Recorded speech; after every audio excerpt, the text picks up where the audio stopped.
आप पहले से पढ़े भी हैं, बता रहे हैं, हम लोग उपसर्ग जो है पहले से जान रहे हैं।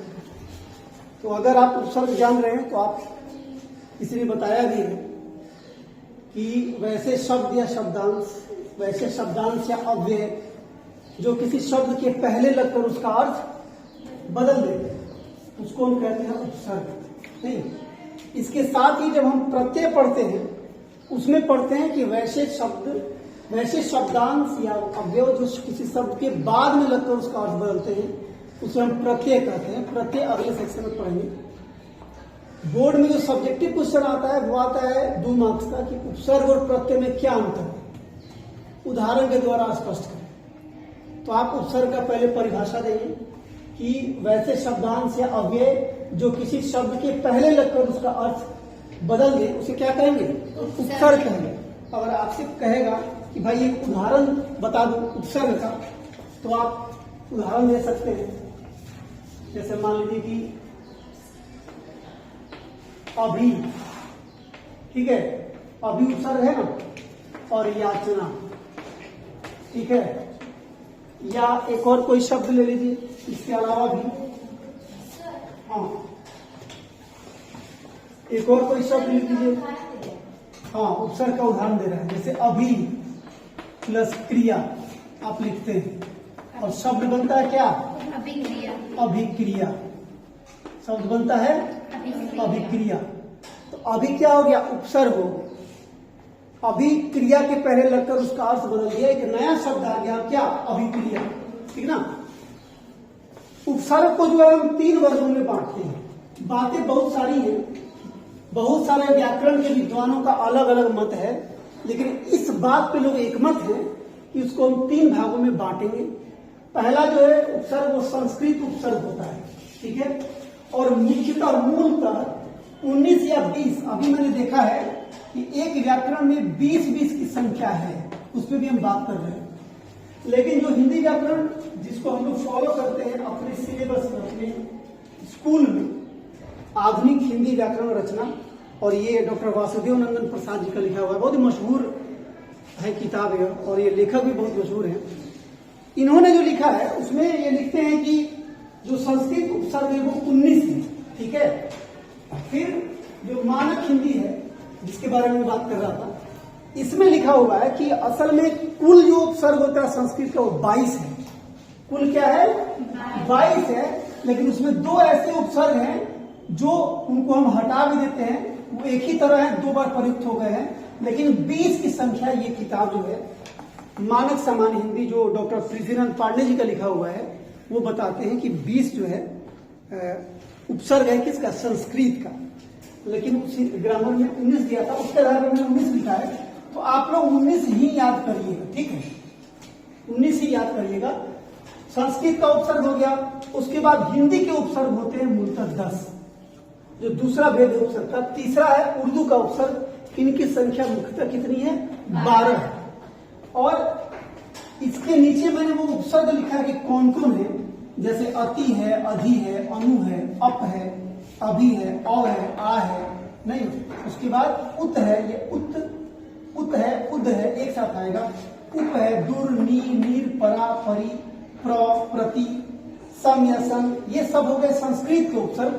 हिंदी के उपसर्ग में अ आ गया, अध आ गया, अन, उन, औ जिसको औ भी कहते हैं, क और कु, स और सु, दु और नी, ये हिंदी के उपसर्ग हो गए। उर्दू के उपसर्ग का मतलब है कि इसमें सारे विदेशी शब्द आ जाएंगे, उर्दू के, फारसी और सब आ जाते हैं। तो इसमें जो है 12 जो है वो है कम, खुश, गैर, दर, ना, ब, बद, बदसूरत। शब्द क्या है? बदसूरत।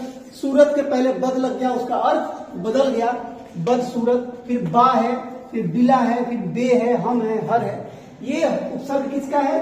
उर्दू का है। तो आसान ना समझिए, मैं सारा का सारा पूछूंगा कि हिंदी का उपसर्ग कौन कौन होता है बताइए, संस्कृत का कौन कौन होता है बताइए, उर्दू का कौन कौन होता है बताइए। तो हम जो इतना बता रहे हैं तो आपको भी याद करना होगा। कुछ हम उदाहरण देते हैं। जैसे मान लीजिए अति उपसर्ग है, ठीक है, उसका शब्द देखिए, जैसे अतिशय, अतिरिक्त, अत्याचार, अतिवाद, ये अति से शब्द बने हुए।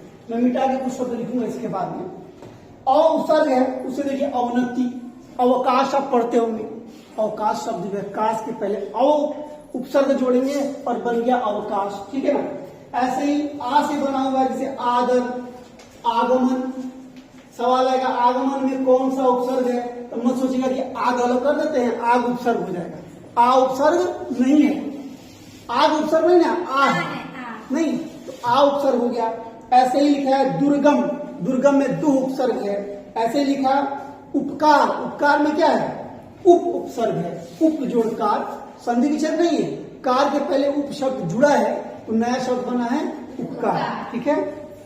इस तरह से आप अ उपसर्ग है, इससे बना जैसे अज्ञान, ज्ञान में अ उपसर्ग जोड़ दिए तो अज्ञान। पूछेगा अज्ञान में कौन सा उपसर्ग है, तो अ नहीं। ऐसे ही है, मान लीजिए अध लिखा हुआ है तो है अध खिला, अध कचरा, अध पका, अध जला। ये सारे शब्द जो हैं इसमें क्या है, अध उपसर्ग है, जो हिंदी का उपसर्ग है। स जो उपसर्ग है हिंदी का, उसे बन गया सरस, नहीं, सरस के साथ सजग, सहित। ये सभी जो है हिंदी के उपसर्ग है। उर्दू के उपसर्ग की बात करें, जैसे कम है, कम से क्या बनेगा, कमजोर। जोर के पहले कम लगा दिए उपसर्ग, तो कमजोर। तो ये पूछेगा कि कमजोर में कौन सा उपसर्ग है, कम उपसर्ग है। उसके बाद आ गया, माने खुश है, देखिए खुशबू, खुश मिजाज शब्द प्रचलित शब्द है, वो बड़ा खुश मिजाज आदमी है, तो मिजाज के पहले खुश लगा दिए तो खुश मिजाज, खुश उपसर्ग हो गया उर्दू का। ऐसे ही खुशखबरी, खुशहाल, खुशदिल। गैर से बना क्या, गैर हाजिर, गैर हाजिर शब्द स्कूल में तो बड़े मशहूर है भाई। फलाने शिक्षक फलाने के चेकिंग के दौरान गैर हाजिर थे, नहीं, तो गैर हाजिर शब्द बड़ा मशहूर है। तो गैर हाजिर है, गैर मिजाज, गैर मुमकिन, ये सारे शब्द जो है गैर उपसर्ग के हैं। ऐसे ही दर उपसर्ग से है, दरअसल, एक शब्द उर्दू का बड़ी शायरी वगैरह में या बोलने का यूज करते हैं, दरअसल। दरअसल बात ये है कि फलाना फलाना फलाना, दरअसल। ऐसे ही फिर दरबार, दरमियान, हाँ, दरकार।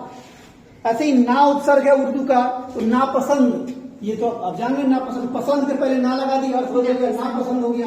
नादान, नाराज, नाबालिग, ठीक है। ये सारे शब्द जो है उर्दू के हैं। और उर्दू के उपसर्ग है, ब उपसर्ग से क्या बना, बनाम। देखते हैं, भारत बनाम पाकिस्तान का मैच लॉर्ड्स के मैदान में खेला जाना है, भारत बनाम पाकिस्तान, ये ब उपसर्ग से बन गया बनाम। ऐसे ही बदौलत, बकौल, माने इसके और उसके साथ, दोनों के साथ, नाम के साथ पाना जुड़ा हुआ है। उसके बाद बद, बद से हुआ बदमाश, नहीं, बदमाश में बद उपसर्ग हो गया उर्दू का, बदनाम, बदकिस्मत, हाँ हो सकता है। बदतमीज, तमीज के पहले बद लगा दिए, बदतमीज। तो ये सभी शब्द उर्दू के हैं और ये उपसर्ग बद उर्दू का हो गया। फिर बा से मिला क्या, जैसे बा इंसाफ, बाकायदा, वो बाकायदा यह बात कर रहा है, ये कर रहा है, ऐसे बोलते हैं। ऐसे ही बिला से बना क्या, बिला थोड़ा अटपटा सा लग रहा होगा शब्द, बिलाशक, बिला ख्याल, बिला ख्याल, ये उर्दू के शब्द हैं। तो इस तरह से जो है बे उपसर्ग है उर्दू का, उससे बेईमान, बेशर्म, बेदर्द, बेचारा, हाँ, ये सभी शब्द जो है उर्दू के हैं। और ये बे जो उपसर्ग है ये भी उर्दू का है। तो इस तरह से हम उपसर्ग को जो है तीन भागों में बांटते हैं। कुछ उपसर्ग जो है संस्कृत के हैं, कुछ हिंदी के हैं, कुछ उर्दू के हैं। और आपको यूज क्या करना है, कैसे करना है एग्जाम में, आपको बस वो याद रखना है शब्द कि पराकाष्ठा में कौन सा उपसर्ग है, परा। अधिनायक में कौन सा उपसर्ग है, अधि, है ना। सुविचार में कौन सा उपसर्ग है, सु, ठीक है ना।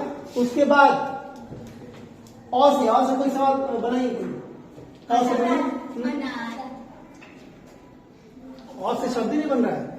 अकारण, वो अकारण ही ये काम करते रहता है, कारण के पहले अ लगा दिए, क्या बन गया, लेकिन नए शब्द के पहले ये अ लगा है, उसका अर्थ बदल दिया है, तो ये हो गया आपको उपसर्ग। तो इस तरह से शब्द देगा और आपसे सवाल करेगा कि इसमें कौन सा उपसर्ग है। 4-5 में पूछता हूँ, आप जवाब दीजिएगा, घंटी भी लग गई है। मैं पूछ रहा हूँ, पराधीन, इसमें कौन सा उपसर्ग है, पहचान लीजिएगा। फिर सजीव, इसमें कौन सा उपसर्ग है, स, ठीक है। उसके बाद भरसक में कौन सा उपसर्ग है, अच्छा। उसके बाद हर रोज में कौन सा उपसर्ग है, अच्छा। इलियाद में कौन सा उपसर्ग है? गुड। उसके बाद बताइए कुपूत। सुनिए ध्यान से पहले, कुपूत, पूत मतलब बेटा, कुपूत मतलब खराब बेटा जो बदमाश हो, नहीं तो कुपूत में कौन सा उपसर्ग है? ठीक है। उसके बाद सरस, सरस में कौन सा उपसर्ग है? कमजोर में कौन सा उपसर्ग है? और कमजोर में जो कम उपसर्ग है वो हिंदी का है, संस्कृत का, उर्दू का? उसके बाद बताइए लिखा हुआ है बिहार, कौन सा उपसर्ग है? वी उपसर्ग है। ठीक है। परिचय में कौन उपसर्ग है? परिचय में परि उपसर्ग है। कौन सा है? परि। निर्देश में कौन सा उपसर्ग है? नि। निर्देश में नि उपसर्ग है। ठीक है। इस तरह से आपसे उपसर्ग और प्रत्यय पूछा जाएगा और आप उसका जवाब दीजिएगा। ठीक है। और आपको जो है होमवर्क में मैं ग्रुप में होमवर्क डाल देता हूं। आपको जो है कितना शब्द लिख करके शेयर करके लाना है, ये सभी लाना है और उसको भी बना के याद करके लाना है। शब्द रहेगा और किसे कौन सा उपसर्ग है उसमें पहचानना रहेगा। ठीक है। इतना करके लाइएगा। कुछ खोज नहीं है आप?